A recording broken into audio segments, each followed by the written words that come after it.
All right, good morning, everybody. Let's go ahead and get started.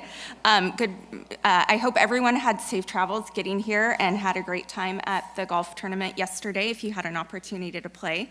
I'm here to kick off the conference this morning by introducing our keynote speaker, Ben Bartholomew, a Nashville native. He has had a remarkable journey from the football field to the forefront of healthcare innovation. Ben played fullback at the University of Tennessee, where he served as captain and went on to sign with the New England Patriots. After his time in the NFL, Ben transitioned into healthcare and now serves as the head of sales at Avocacia. It is my pleasure to welcome Ben as he brings a unique perspective on perseverance, purpose, and performance. Welcome, Ben.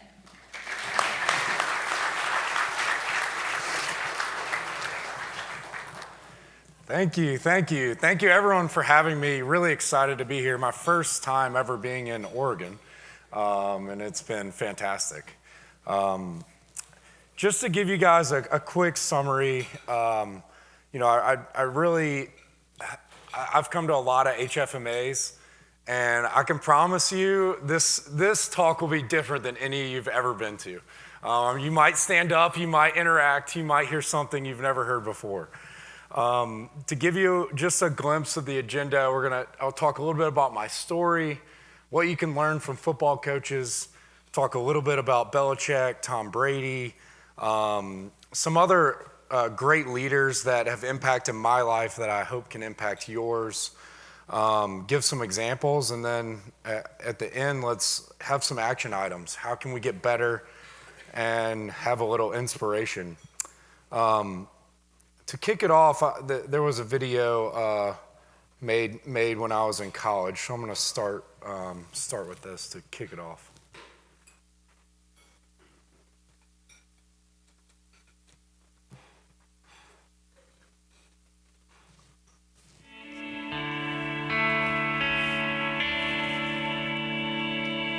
In Big Orange Country, Tennessee football is a way of life.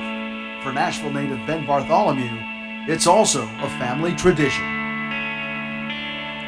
I grew up in a family of Orange, and my grandfather played, and my brother did. So, I grew up as a little kid going to all my brother's games, and so, it meant a lot for me to come here, and things have been a lot different here than what I expected, but wouldn't trade it for a thing, and I love playing for Tennessee.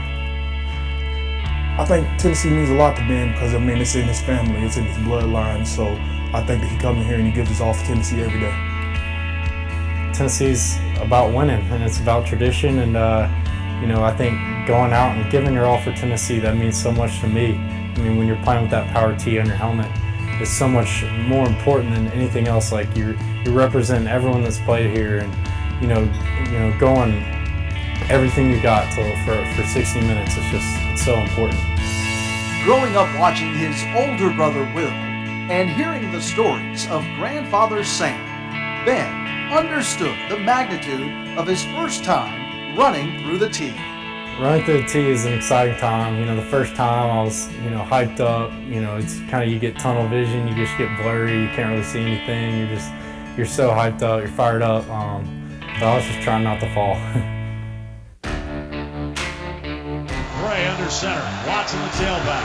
A fake it to him. Bray looks for the end zone, fires, touchdown, Tennessee! The pass complete in the back of the end zone on the play fake. Good for 10 yards to Ben Bartholomew. As a hard-nosed fullback, number 39 has earned the respect of his teammates as a vocal leader on and off the field. Ben, he's one of those guys that he's always consistent, and he comes in every day to work. Most definitely as a vocal leader, comes into the weight room every day, very vocal, comes in the morning, very vocal, knows what he's got to do, does his job really well. You'll hear Bart, before you see him, 6 a.m. no matter what time, if you're not feeling well, he'll get you going. It seems like he never has, an off day. He puts, his stuff aside, and whenever he steps in here, he's a great leader.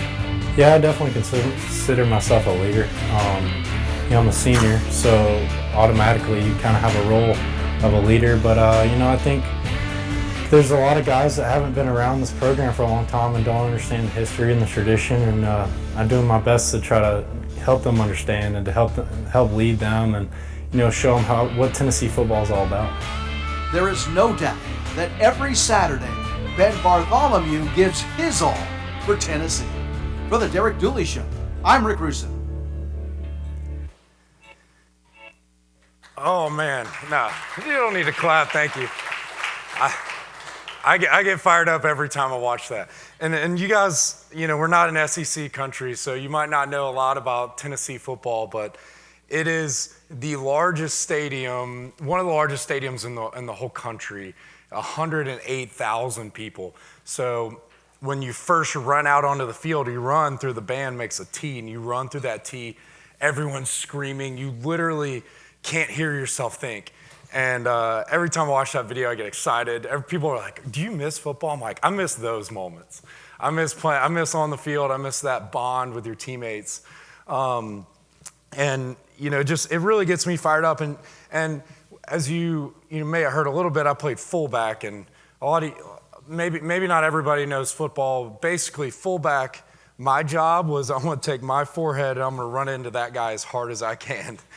So if you can't get it already, I'm a little crazy, all right? But sometimes crazy's good. Sometimes crazy's good.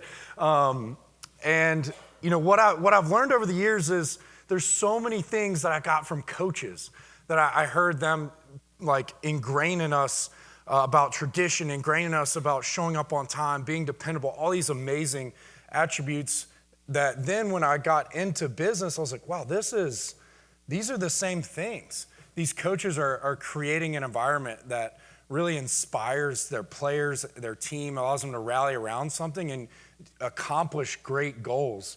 So I'm really here today to talk about that. How can you take the things that I learned from coaches and apply those to your organization? So you heard me talk in the video about Tennessee being a little different than what I thought. So my grandfather played on the 1939 team. They went undefeated, unscored on. I mean, one of the best teams in the history of football. My older brother played at Tennessee. He had Peyton Manning as quarterback. He won a national championship. I ended up having 3 different coaches in 3 years, and while we had some good talent, we were not great teams. But I never wanted to sour that. I wanted to embrace every moment of it and take every lesson learned and apply that to my life. So my first coach and my favorite coach was Philip Fulmer. Won national championship, one of the greatest college football coaches of all time. And 3 things I really took from him were tradition is important. So when you first got to campus, he would have all of us learn about the history of the University of Tennessee, all the people that played before you. He had traditions about doing, going up and touching a certain statue, saying game maxims before the game. And, when I first got there, you think of traditions, and you're like, oh, that's old school, boring. I don't want to play for that. I want to go to Oregon and get a new uniform every game. I want all the cool swag, right? But then once you start understanding tradition really creates a sense of just really pride.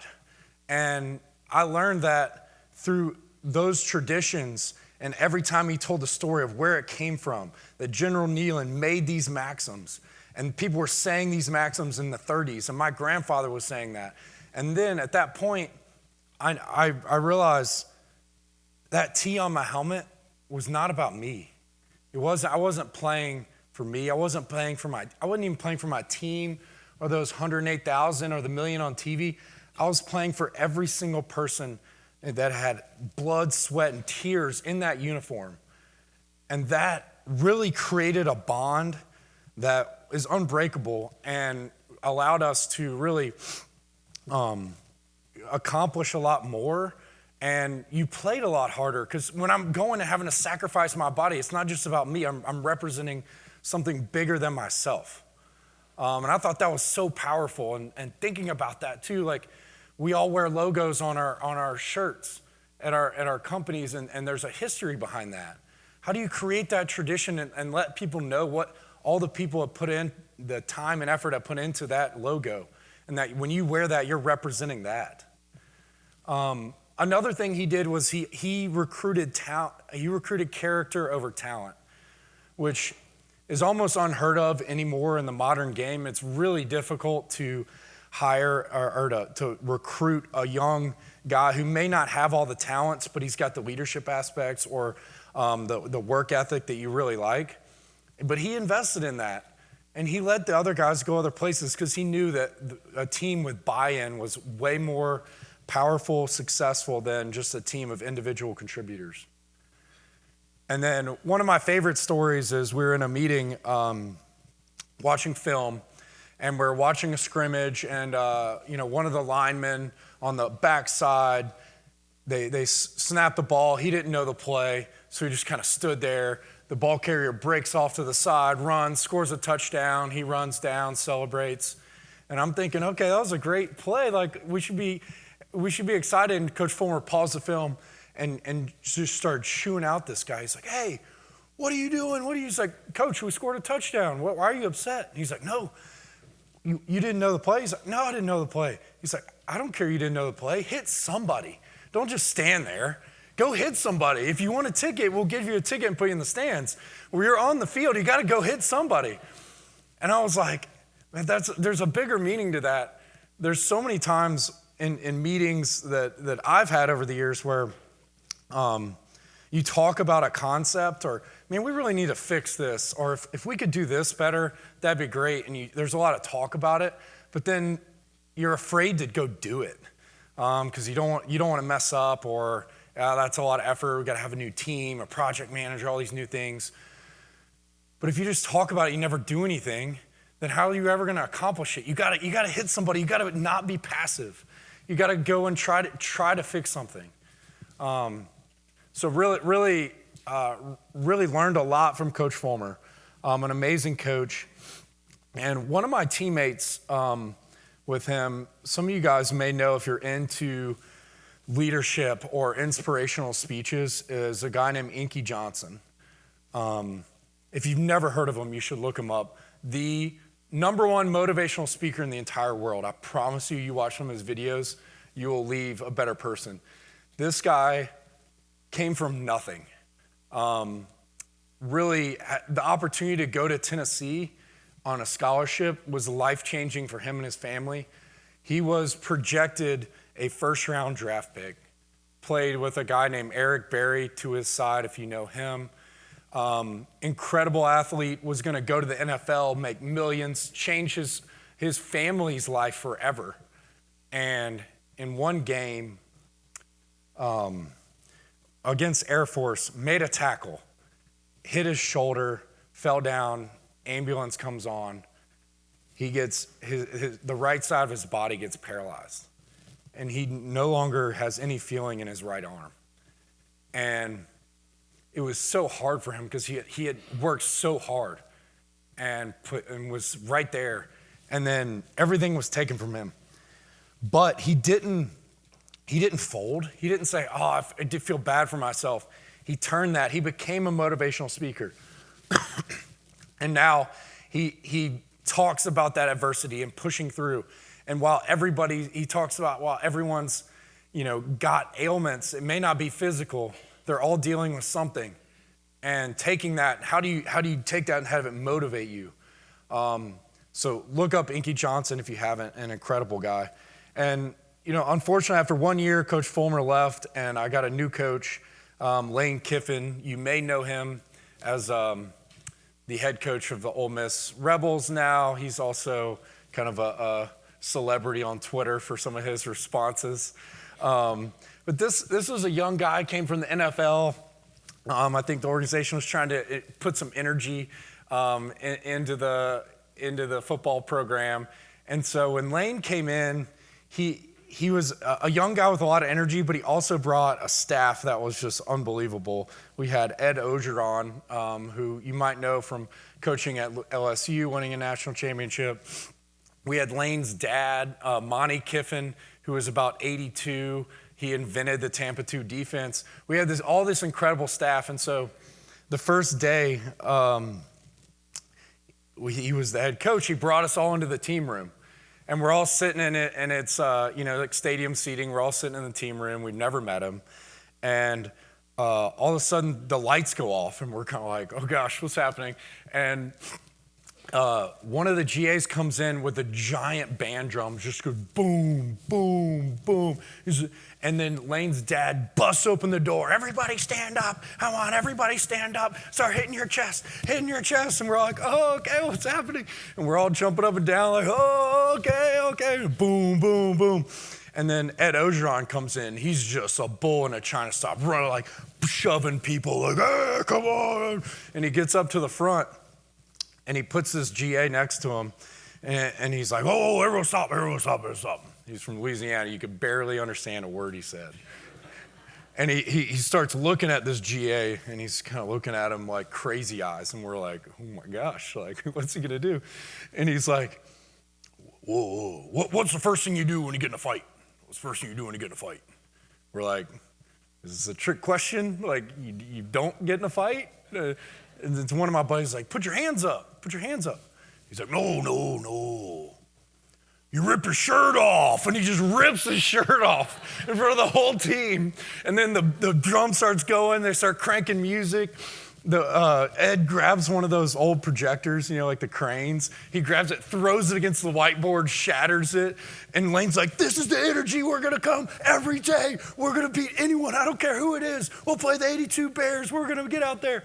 And that was day one. That was day one. And the whole time he was there, it was like that. The energy was contagious. And we literally thought we could beat anybody. And that positive energy is so contagious. So I tell that story because if you get a group and you get energy around something, you can really create an environment and really create a lot of momentum. And the same thing happens negatively. We've all been at organizations, negative energy. People start talking, oh, the leadership does this. I can't believe I'm having to do this. Oh, this is the worst. And, it can fester. So be wary of that and let's create positive energy in your organizations and keep the people that are around that do that. Lane's a great example.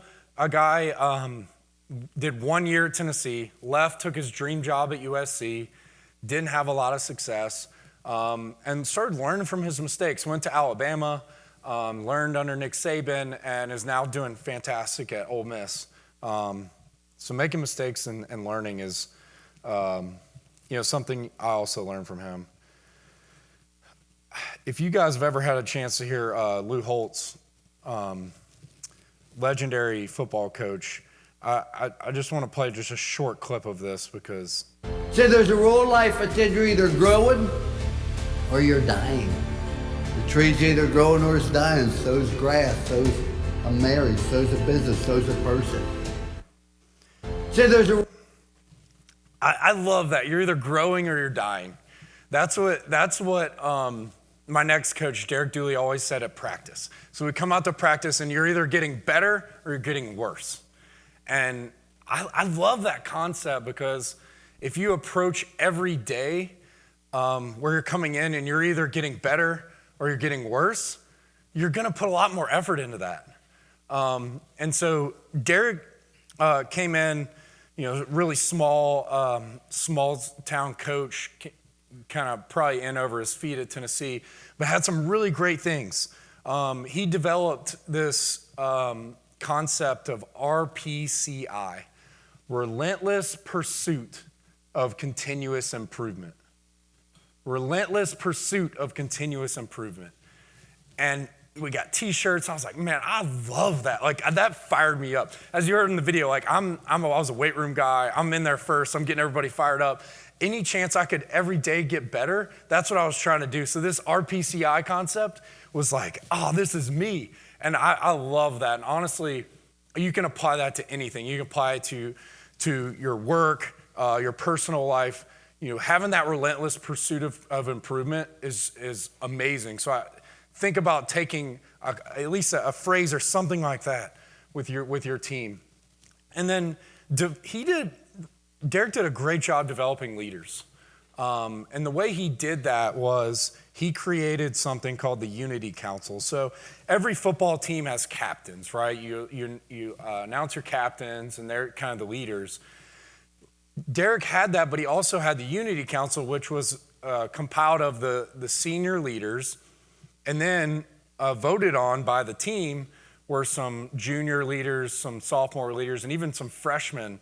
And they would come into these meetings, and we would make really hard decisions. So if someone, failed a drug test, or we had to kick them off the team or something like that, we're going to vote about it. We'd all come in and have a meeting about it. And what was really cool is you got to, the seniors and I were in there, and we're talking about these issues and how to handle it. Then you also have freshmen in there that you knew were going to be leaders someday. And they're in the room, and they're not necessarily the most vocal, like making the decisions, but they're hearing how it's supposed to be done. And I thought, man, what a great concept. Like, we all recognize rising stars in our organizations, rising leaders that are always asking for more, and you want to get them involved. What if you include them in a senior leadership meeting? What if you just let them hear how it's supposed to be handled? You don't have to let them make decisions. They're not at that rank yet, but having them in the meeting and be able to hear, I thought was a really cool concept. And then, having done things before always creates a lot of credibility. Derek, coming from a small college, made it really hard for him to get credibility. And ultimately, didn't last long, but learned some great things from him. So I think there's a couple things that I see that are really important, whether it's a coach, a mentor, or a boss. This is not a title, okay? Just because you have a leadership role at your organization doesn't make you a leader. Leadership is a responsibility. We change lives, okay? This is not just a reward. We're in a position, if you're in this room, you are a leader. You have people around you that are looking up to you. You've been successful in one area or another. That's responsibility, and we need to take responsibility of that. Don't say, oh, that's somebody else's job because that's their title. And I think it's important to think about why you're leading. Why are you in this role? Is it for recognition? Is it just because there's more money? Is it, oh, I got tired of doing those spreadsheets, now I get to tell someone else to do the spreadsheets? Like, think about why are you doing this? What do you want your legacy to be? There's a guy in Nashville named Dave Ramsey. You may have heard of him for his book, EntreLeadership or Financial Peace. There's a great story about him. He runs a multi-million-dollar company with hundreds of employees. And one day, one of the new employees was in Dave Ramsey's facility, and they get a company-wide email that says, all men to shipping. And he kind of is like asking his buddies, like, hey, so what does this mean? He's like, what does it say? All men to shipping. So everyone goes down, they're loading up books into the trucks. And he looks over and he sees Dave Ramsey picking up books and loading them into trucks. He's like, the CEO's here? Why is he here? He's like, well, what did the email say? It said, all men to shipping. He's like, exactly. I was like, man, what a great picture of servant leadership. And, creating an example like that you're not too high and mighty to, work with a patient on the floor or do one of the mundane tasks that you did 15 years ago, but just doing it because you show your team that you're willing to put in that work. And leaders are also learners. I think the growing to dying concept is really important, but also if you're not learning and getting better, then you're gonna get passed up. So here's the thing. When you're trying to take someone deep in a subject, in a concept, you can only take someone as deep as you are. So if you're not continually learning and growing in that area, how are you supposed to have your team grow and learn in that area? And then if someone does go learn more or gets deeper than you, they're gonna pass you up, or they're gonna leave you for a better job because they no longer need you. You're not the best learned person in the room. So continue to embrace and learn and grow deeper in your expertise. This stat always blows my mind, that 1.6% of college players make it to the NFL. And that's actually from a D1 stat. That's not all football. And so I had an incredible opportunity some of you may have just watched the NFL draft. I did not get drafted. I went as a free agent. So what happens is after the draft ends, you get phone calls and teams call players and they offer you basically like, hey, we want you to come to our organization. And I had a couple of options, and it came down to the New England Patriots and my hometown Tennessee Titans. And man, to play for the Titans was always a dream to be there at home. And growing up, honestly, I hated the Patriots. I'm sure a lot of you guys hated them, maybe not anymore, but hated them when Tom was there, right? But I hated them because they were good. And so the idea that I could play for the greatest coach and the greatest quarterback of all time, I could not turn that down. So I signed with the Patriots, and you go up around actually this time in May. They just had rookie minicamp, and I was up there. It was 2013, and we go into the locker room, and you have these memories that are just ingrained in your mind. I open the door. We're walking down the hallway. They have all these murals of amazing plays in the Super Bowl, and an Adam Vinatieri field goal, and a Vince Wilfork defensive touchdown, and a Randy Moss catch. And I'm like, man, this is amazing. And I go in the locker room, and I'm walking by all these lockers, Gerard Mayo, and I get my locker, and I'm getting my gear. And then a coach comes in, he's like, hey, player-led practice, 10 minutes. Don't be late in the facility. We're like, okay. We're like, we don't know where we're going. So we all jump in the car, we're trying to find it. We get there, and I'm sitting on the turf, and I'm lacing up my cleats. And you get that smell of like turf, and like I'm a little anxious and nervous, first time in a new place. And I get a tap on my shoulder, and I turn around, and it's Tom Brady. And I stand up, and a lot of people don't know, Tom's like 6'6". He's really tall. So I'm like, hey, and he's like, you're Bartholomew, right? And I'm like, whoa, like he knows my name. This is crazy. He's like, I'm Tom Brady. I'm like, I know who you are. and he's like, hey, we're gonna need you to win a Super Bowl this year. And I'm like, me? Like, I'm free agent fullback. I'm lucky to even be here. What are you talking about? He's like, no, we're going to need you, just like we're going to need Gronk and Edelman and this coach and that water guy over there, the janitor. We need everybody in here to be on the same page that this is our goal. We are here to win a Super Bowl, and you have to do whatever it takes. The reason you're here is to help us get there. And at that moment, I was like, man, something is different about this place. They're doing something different that is the reason why they've been so successful for that long stint of period. And, those moments, I think, are so important. It really reminds me of one of my favorite books is The Power of Moments. And a couple stats in here, which I'll touch on after, but one of the stories that stands out to me in this book, Power of Moments by Chip and Dan Heath, is they talk about a hotel at Disneyland. Okay, in the Disneyland area, the hotels are really proud of who they are.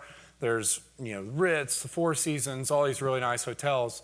And there's one hotel on there that, at least at the time, I'm not sure now, but had the highest rating on TripAdvisor, and it was called the Magic Castle. Okay, so close your eyes, imagine the Magic Castle Hotel, right? You think it's gonna look really cool.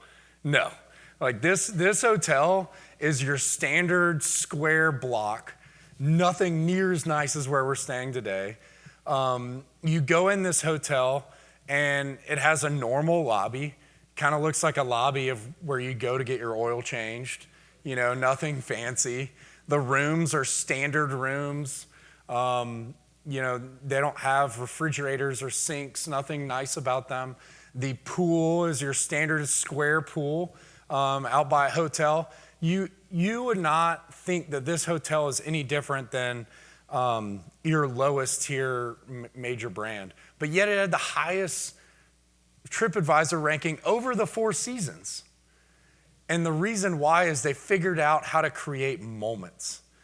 So the moment you walk in, they have greeters there. They know that people are there with their kids. So they have a guy making balloon animals. When you check in, they give you all these different board games and video games you can rent. And they create all these experiences. And my favorite one is by the pool, they have a red telephone. And above it, it says the Popsicle Hotline. And if someone goes to the phone, they pick it up, they'll say, "Be right out." And a man in like a butler costume comes out with white gloves, a tray of popsicles, grape, strawberry, orange popsicles. Like, how cool is that? But the reason I love that story is like, that doesn't necessarily cost them a lot of money, but they've created an experience. And I love comparing that to like at an organization or a hospital. Like, patient experience is so important. Customer service, what you're doing with the patients. And people are like, we don't have the money to do that. We don't have the money to do this. But it doesn't have to cost money. Creating a little moment that can make the life of a patient easier. And it could be financial. It could be at a check-in. One of my favorite stories is a client of mine, Boston Children's.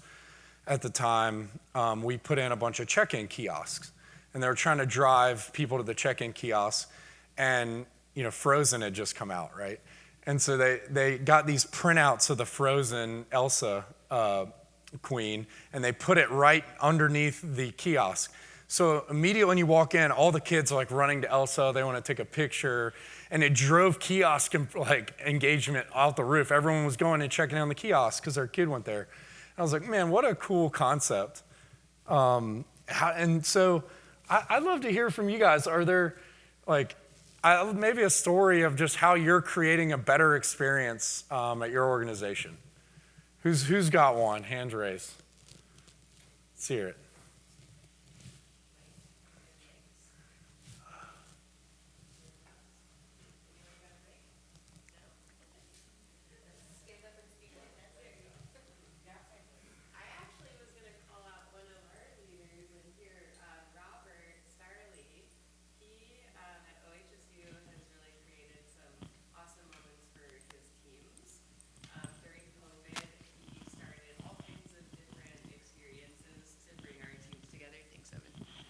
And it started with sort of a virtual happy hour, but the other experience that everyone has really jumped on board is little costume parties. So if it's a holiday, then everyone has a different background, but people who maybe didn't even want to show their faces on screen, it's like that's the one thing that they're looking forward to. And I think that whole team now has created an even larger group. And Tammy, wherever she is, I think we have like 100 people or something join this monthly gathering now. And everyone says, this is just the best experience, and it really makes them want to be a part of the team. Good job, Robert. Awesome.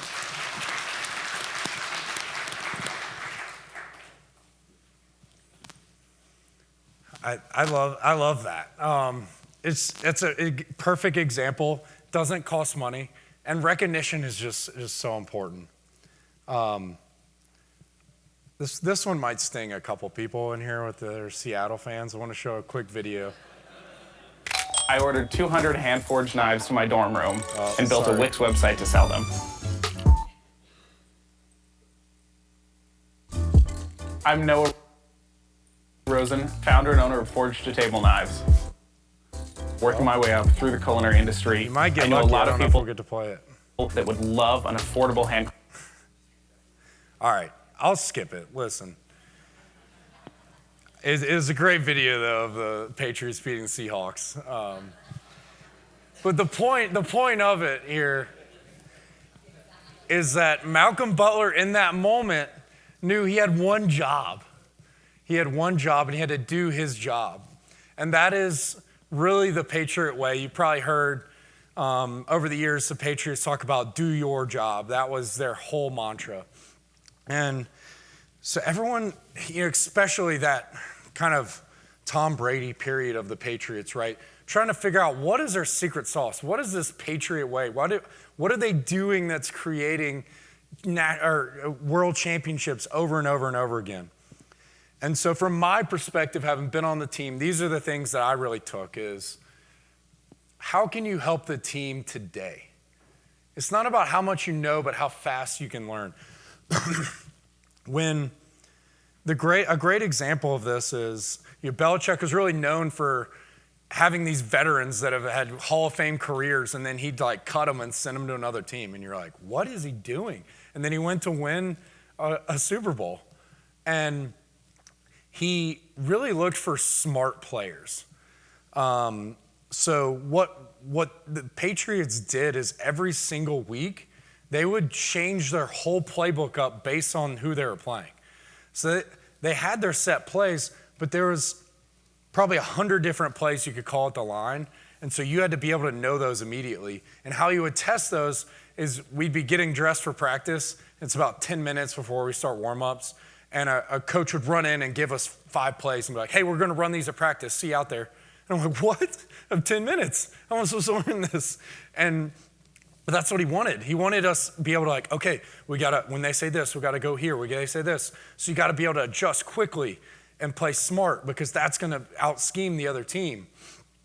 And I thought, man, that's such a great concept, because especially nowadays with AI and all the tools that are coming out, just because you've done something and been really good at it for the last 20 years, things are changing every single day. So you have to be able to figure out what's next and adjust how it is. And that also can speak to younger leaders that are trying to get into a role. Just because someone's been in a role forever, things are changing. You can jump into it, and if you're figuring out the new way to do it, you can accelerate that. And then you really have to love the game. In New England, if you don't love football, they're going to find out, because they're going to push you to your limits. You're going to have so many film sessions, so many really tough workouts. If you don't love it, you're not going to want to do it. It becomes, this is too hard for the money. You got to love the game. Do your job. And you talk about the standard. I think this is a really important concept. There's expectations, and then there's a standard. And how do you create a standard at your organization? In New England, the standard was that you are 15 minutes early for a meeting. If you're there 3 minutes early, you're late, because the standard is 15. And the standard is you run that route to this distance and stop there. If you're a yard short, you're wrong. And so setting those standards that this is what we do. This is who we are. We execute on this. So setting those for your organization, also for yourself. What are your standards? How do you get up and go to work every day motivated? Is that who you are? Setting the standard is really important. And then the one aspect that Bill looked above anyone else, above any other aspect, was dependability. And man, when I think about a good employee, dependability stands out to me too. And so I thought this was really cool, because Bill would take guys who were the best athletes in the room, and he would get rid of them because when they're tired, or on the fourth quarter, it's the end of the game, they'd run a route wrong, or they'd miss a block. But he'd rather have a guy that's way slower, that's doing the right thing every time, being dependable every single time. So think about dependability, how important that is. Another thing Bill did was he put these signs in the on the walls and on the door when you go in and out of the facility. These were our mantras. These were things that were kind of our theme and motivation for the organization. And you are really ingrained to believe in this, is don't believe or fuel the hype. Don't listen to the outside noise. Manage the expectation. Ignore the noise. And then speak for yourself. The speak for yourself one really stood out to me. The interviews, they're always coming by. They're like, hey, Gronk looked a little hurt in practice. How's he feeling? And I'm like, look, I'm here to talk about me. You want to ask questions about me, I'll talk about me. I'm not talking about others. And speak for yourself, such a great concept, because in an organization, gossip is so easy to just start spreading. And the definition of gossip is talking about someone else without a solution, right? And so I think it's really important to think about at your organization. If you're talking about someone else, someone not performing, doing something wrong, make sure you're coming up with a solution. Because if you're not, that's gossip, and that will be very toxic to your organization. A little bit, people ask a lot, how are these guys? How is Tom? What's he like? Tom was a great guy, really nice to me. As you can imagine, in a football locker room, there's no dress code when you come in, right? So people wear whatever they want. Most people wear athletic clothes. I always felt like this is a job. I'm wearing a job clothes. So I didn't necessarily have a suit, but I would wear a collared shirt, some slacks or something as I came in because I felt like this is my job. And Tom was always very well dressed. So we shared that in common. Most competitive guy I've ever been around. If there's a ping pong game going, he's like, I'm gonna beat you at that ping pong game. Just really competitive, and I think that is the reason why he was so great and such a great leader is he wanted to get better and be the best at everything every day. And a great example of that is we're at practice one day, and somehow somebody got hurt. I got put in with the ones, so I'm running with Brady and the team. And this is beginning of camp. I've only learned about 10 plays. And we get up and I'm in the slot and I got Julian Edelman next to me. And in the play, I'm supposed to run a go route. And he calls and changes the play. He's like, goal 57, 32, jet, ready. And I'm like, oh my gosh, I've never heard any of these terms. And the general rule of thumb is if you don't know the play, you just run, get out of the way. Just get away. So I just start sprinting. And he changed the play to a Julian seam. So me and Julian are running next to each other looking like idiots. And then I run back and I'm like, oh gosh. And Tom's like, what are you doing? He just starts cussing me out. I'm like, oh shoot, sorry man. I didn't learn that play, I just got here. He's like, oh yeah, you're good. But he would run out and yell at the receiver before the coach could. Then a couple plays later, Danny Amendola ran a route wrong and missed the pass. And Tom's out there just chewing him out. And the coach is just like, all right. Because he cared that much. He wanted everyone to be at their best. And he did not settle for anyone not performing. And Belichick is, I will not speak to his fiance situation right now. I'm not familiar with his love life, but a hilarious coach. The players loved playing for him. He's very monotone all the time, kind of what you see in interviews, but a lot funnier than people realize. He would always joke about other teams. People thought the players thought he was hilarious. And a great example of this is we had our rookie skits, right? So when you're a rookie, you're the new guy. You have to come up and do something for the team.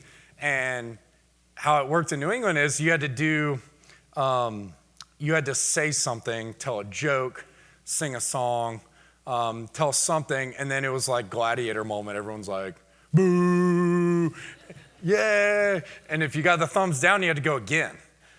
And you had to keep going until day after day, until you said something good. So it's kind of a lot of pressure. And, Bartholomew, I'm the second one up. There's one guy ahead of me because they go alphabetical. And the first guy just gets booed, run off the stage. And I'm like, oh, I'm nervous. I got to say something funny. And I'm not necessarily the most funny guy.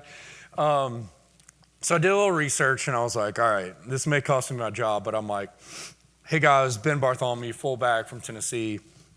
It's like my dad played at Army when Coach Belichick's dad coached at Navy. And I was like, an Army, kick Navy's butt. And everyone's like, oh! And Belichick was getting all red. He's like, all right, I see you. And so I got the thumbs up, so I was happy. And a couple weeks later, we had a team meeting. This was a big team meeting. We had Robert Kraft, all the families of the coaches in there. And they had Roger Staubach come speak to us, famous quarterback from Navy. And Bill's up there giving the address, introducing him to everybody, and going on and on about all these accolades. And right before he talks, he's like, and Bartholomew, Navy whooped Army's butt. And everyone's like, oh, and I'm like, oh man, got me. And there was all these little moments like that where he was funny, got along with the team, and really created a great kind of family environment more than any other NFL team. And one thing you might not know about Tom is he loved pranks.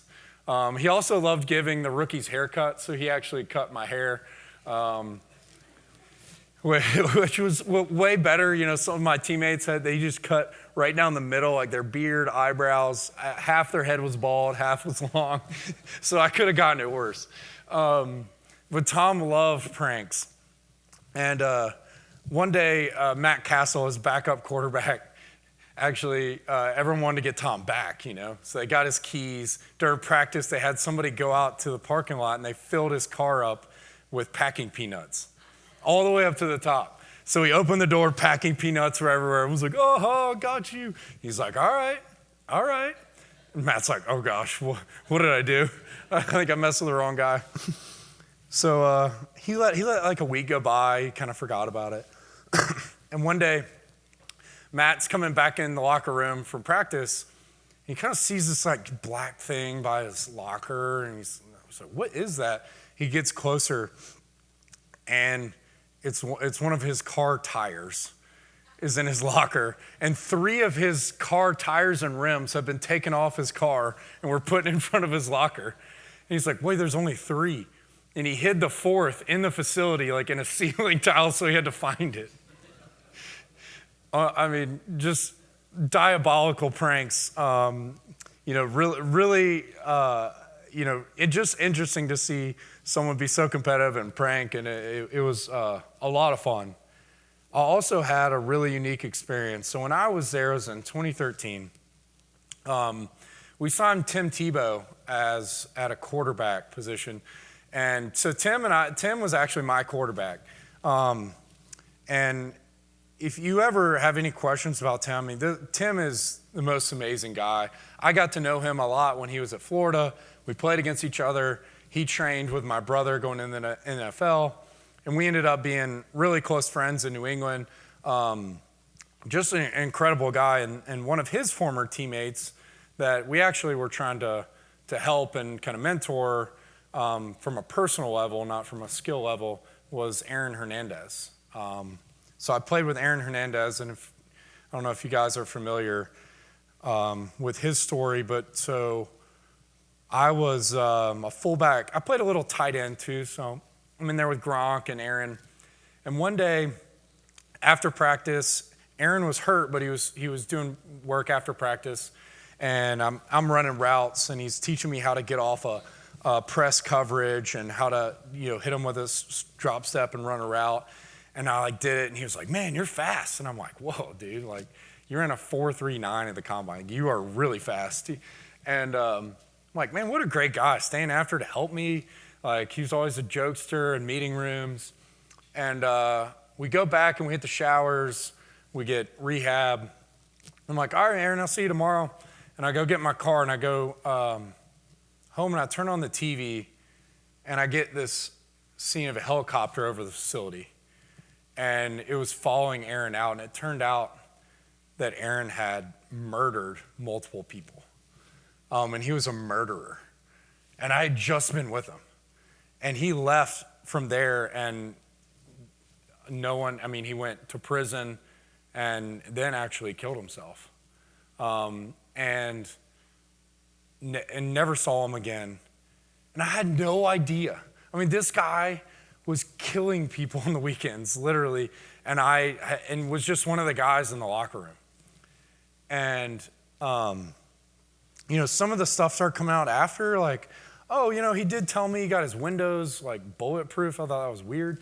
Yeah, that's maybe a red flag, something's going on. But man, I'm like, how could this be? This guy was joking with me, he just helped me. He was so kind to me, what in the world? And that experience was so crazy. But like, that is real. Like, people are dealing with demons and things outside of the workplace that you can't even imagine. A death in the family, a really tough argument with a spouse, something with their kids, sickness. People are have so much weight that you can't see. So I say all that because, like, from that experience, I'm like, man, I would always treat people well. I'm not saying anyone here is out killing people, but everyone's got issues at home. Like, always treat someone in a good way, especially if they show up a little grumpy one day. You don't know what's happening.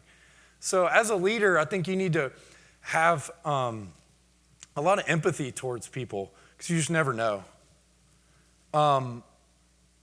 Would love to hear from one or two people just who's the first person that comes to mind when you think of a leader? Any volunteers? Anybody. It could be anybody. What do we think? Any leaders come to mind? All right. Let's hear it. So back in 2009, my previous CEO, his name was Tom O'Neill from Hendersonville, your territory. And by the way, when we would go into our corporate meetings, everything was orange. You're not kidding about the commitment to the Tennessee Titans is huge there. But anyways, Tom, I had worked with him for about 20 years in different companies, and he brought me on as a partner to start a new company, Extend Healthcare.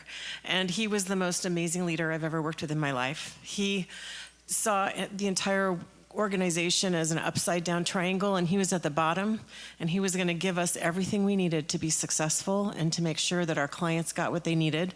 And he was just amazing. So I've been blessed to know him. He's retired since then, but he was an amazing leader in every way imaginable. Awesome. Thank you for sharing that. Really great. When I think of a leader, I think a lot of, John Maxwell. I don't know if you guys know him. I'm going to show you just a short clip to give you a sense, because one of the greatest leadership coaches. All my life I've spent teaching leaders and doing leadership. And I've seen it evolve over now at almost 70 years of age. I've seen it evolve over the last 45 years. I mean, when I started leadership, it was kind of like top down. You got a person at the head and everything flows down to the rest of the people. And then maybe we ought to bring some people to help that leader as a worker team. And then it evolved to, well, maybe we need a leadership team, more than just one leader, to have different gifts and different abilities and different strengths to complement one another. And I've watched leadership evolve. But there's one part of leadership that always works, regardless of time, regardless of culture. That's servant leadership. Servant leadership is when I serve you and add value to you to the extent that your success I consider to be my success. That's what servant leadership's all about. I had a person one time say, well, John, this servant leadership stuff, how do I know that I'm really got this servant leadership stuff? I said, well, it's very simple. It won't bother you to serve other people. If it bothers you to serve other people, you don't have it down yet. But the moment that you just really understand that your win is my win and your success is my success, and what can I do for you, and how can I add value to you, and how can I serve you, all of a sudden you begin to win the day in this area of servant leadership. And here's what I know. Servant leaders have the most loyal people around them, because people see beyond their leadership skills, they see their heart. And when you have good leadership skills, but you have it complemented with a great heart to add value to people, that's where you get the loyalty of your people and your team. You're the kind of person they'll work for and they'll die for, because they know that you would do the same for them. Servant leadership. Beautiful words, beautiful life. Man, how powerful is that? Oh, I love it. And honestly, I've heard a lot of people in this room talk about some leaders in this room that way. They're like, I will go anywhere with this person. They've been so great. They've served me. So congrats to some of the leaders in this room. But what I love about this, and one of my, also a person I really look up to is Zig Ziglar. And what his quote I try to live by is, if you can help, you can have everything in life that you want if you'll just help others get what they want. Think about that. If you can help others get what they want, you'll actually get what you want.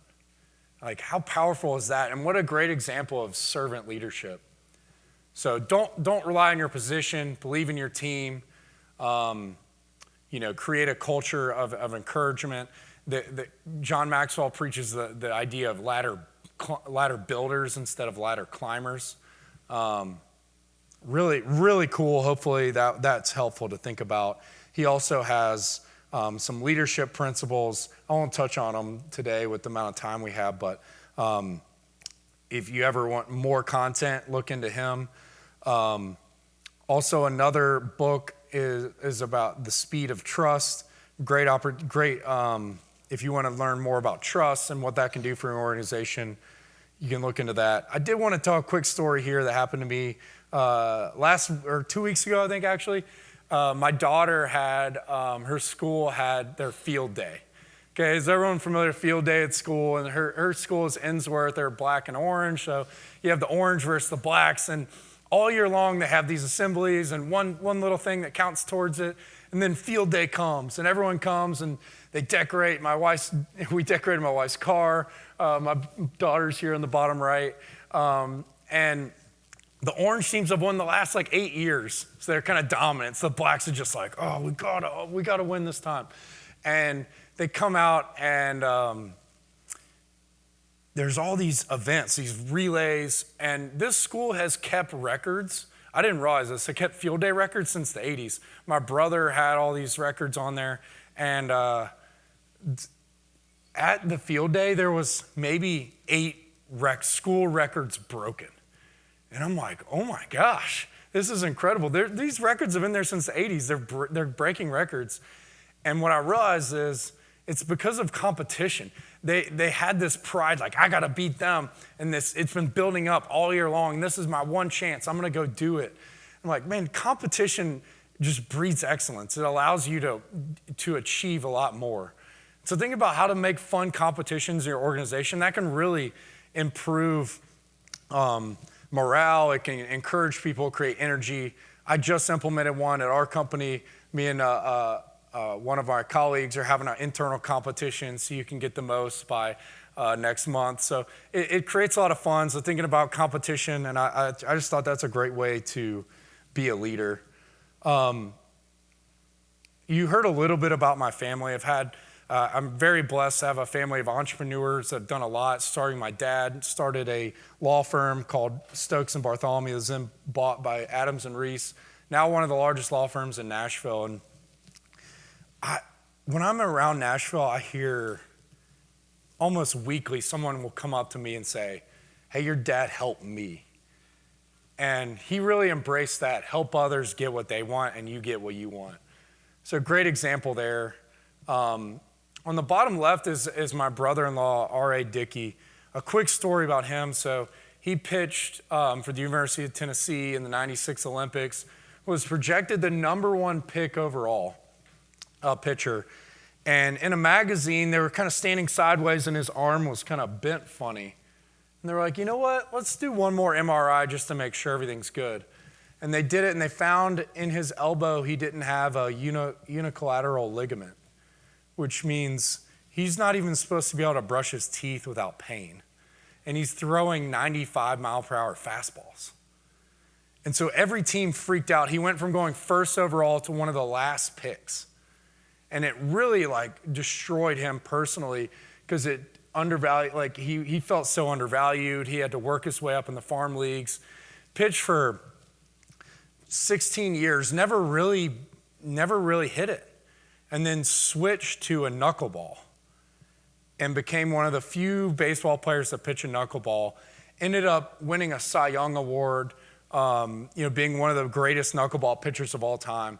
And so I asked R.A., I said, hey, you've had a lot of great coaches. You played in the Major League Baseball 23 years. What was the one thing about a coach that your good coaches that stood out? He said, the best coaches understood how their players needed to be coached. And I thought that's such a great quality in a leader. Understanding that this person you got to be really hard on, and push them. And this person, you kind of need to walk alongside them and be a little kinder. Like understanding what people need, having empathy was something that stood out to him. You guys heard from my brother, I think 2 years ago. Bo runs Evidence Care, an amazing leader. So as we wrap up, just want to show a couple takeaways. Hit somebody, right? Don't be passive. Let's have action. Let's be passionate. People get rallied around passion, get excited around passion. I personally don't believe anything great has not been accomplished without someone being passionate about it. So be passionate. RPCI, relentless pursuit of continuous improvement. Recognizing others, create experiences, do your job, have fun, help others, and then let's put some competition to bring a little energy. So I talked for a lot. Guys, we're wrapping up here. This is the beginning. I feel like we got to get some energy going.